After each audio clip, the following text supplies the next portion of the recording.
I really hope this is working because we love when your computer shuts down. Okay, we're just gonna go with it and say that it is working. Not sure if it is, but we'll go along with it because I have hope.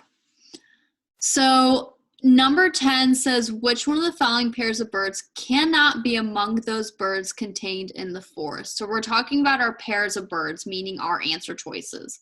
So answer choice A is the pair of birds that we're talking about. So it's asking us which one of our answer choices cannot happen together.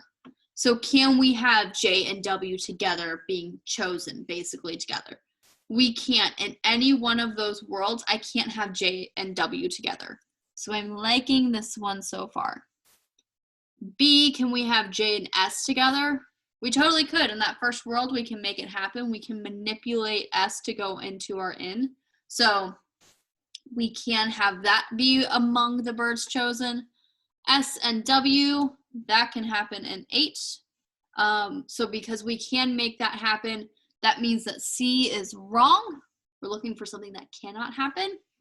J and M can happen up in 3. We can have J and M together. So again, we're looking for something that cannot happen, and because I can make that happen at least once, makes D wrong.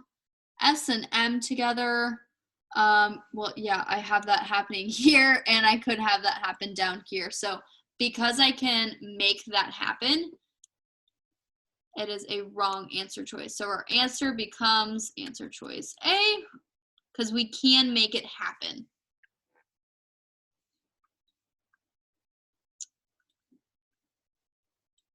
Okay. Our next one, 11.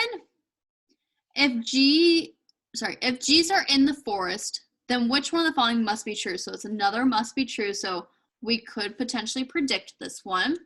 So, but it's an if question. It's only applying when G is in the forest, and that can happen in 8, and it could happen in 7. We can include 7 because we can manipulate G to be in the forest. So between the two, we have to make sure that our answer choice is happening in both of them. Just by looking at them, I'm already kind of predicting that H, J, and M have to be excluded and S has to be in. If I see either one of those options, that's going to be my answer choice. But I also see over here is talking about number, so it could be an answer where we can't necessarily predict it as easy. S are in the forest. Okay, that was the one that I had said that this would be our answer choice. So I'm like, this is going to be our answer choice. W are in the forest, does not have to happen down here. So wrong answer. The forest contains both W and S, does not have to happen. We can make it down here that W is excluded, so wrong answer. At most, 2 kinds of birds are in the forest. Does not have to happen because up here in our 8th world, we can have at most 3.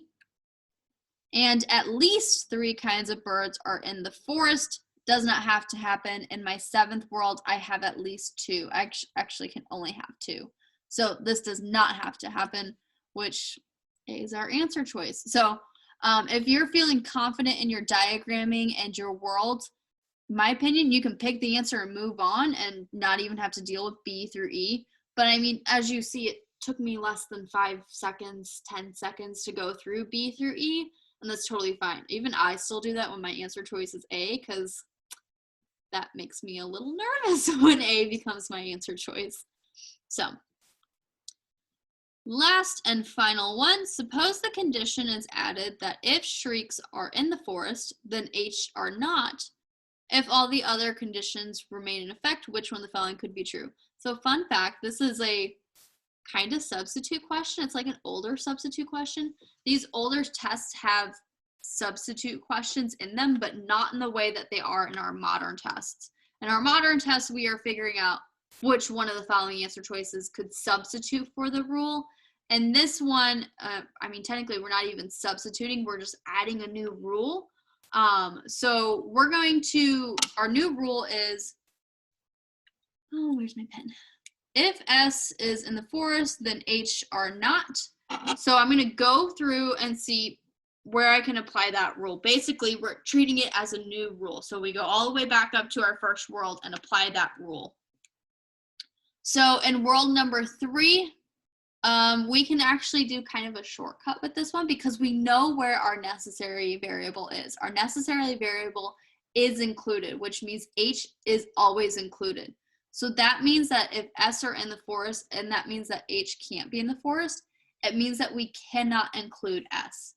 If we had included S, that means we would have to exclude H, and we can't change what's already concrete.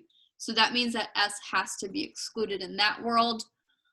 World number 8, if S are in the forest, then H are not. Well, S is in the forest. So we don't have to make a new world because it's already included in my diagram.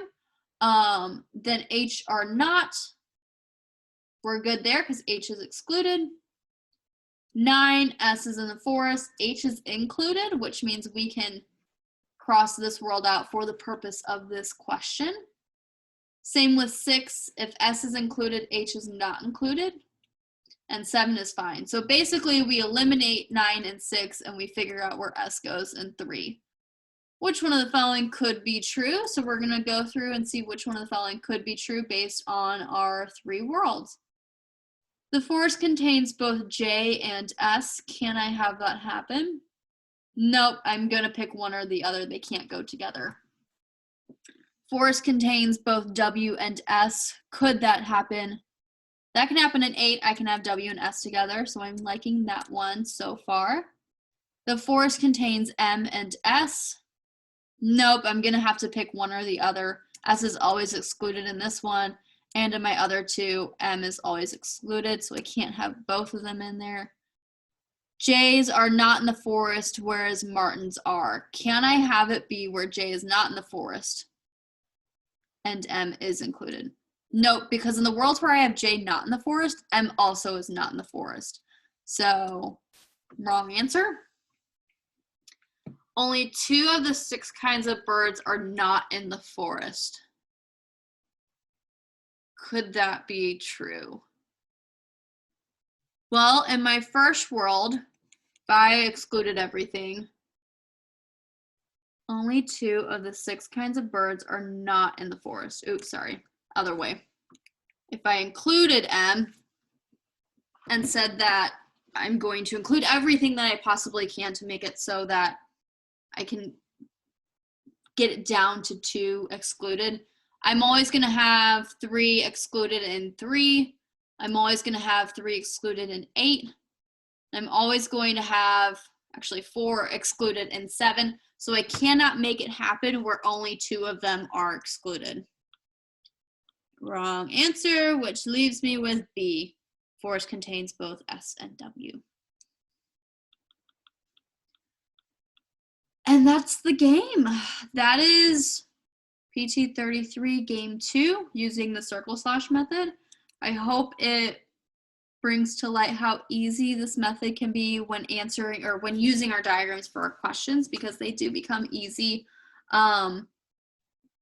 Games don't really change that much. So even though that this is a PT33, probably from like 19 something or early 2000s, we can still use it in modern day. I've used it in PTs 80s and up. So you can certainly still use this method even though it's an old test. If you have any questions about this method, please let me know. I do this class every Saturday at 5 p.m. Central Time. So we can go over the circle slash method through numerous games.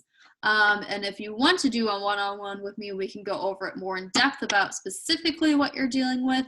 And then Wednesday evenings, 5 p.m. Central Time, same time as this class, we do a free class on making worlds. So even though we're making worlds in this scenario, we're basically using the same methods for ordering, grouping, and hybrid game. Basically all the other games we practice making worlds on. So please let me know if you have any questions. Other than that, good luck studying. Have a good night.